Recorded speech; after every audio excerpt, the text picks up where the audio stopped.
చాలా సంవత్సరాల క్రిందట దేవుని సేవలో నాకు ఒక ఏదో నింద వేస్తే ఏసన్న గారికి వచ్చి నా గురించి చెడుగా ఎవరో చెప్తే నిందలు మోపుతున్నారు వాళ్ళు. అసలు నాకు దానికి సంబంధం లేదు, నాకు విషయం తెలీదు, నా మీద ఇలా అంతా మాట్లాడుతున్నారు. అది నాకు చాలా బాధగా ఉంది. సరే ఏసన్న గారి దగ్గరికి చెప్దామంటే ఏమో నా ధైర్యం సరిపోవట్లేదు.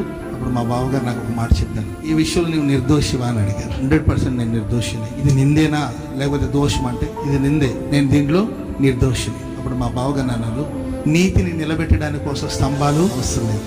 నువ్వు నీతి మంత్రువే అయితే, నీ నిందే అయితే, నీది తప్పు లేదంటే, నువ్వు నిర్దోషి అయితే దానికి నువ్వెవరు సహాయం కోరుకోవాల్సిన అవసరం లేదు.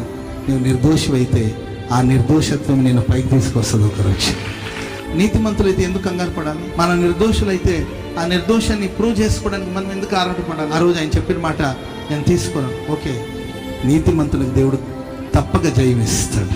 ఆ జయం అతని ఘనతాస్పదమైన పాత్రగా మారుస్తాడు. హల్లెలూయా.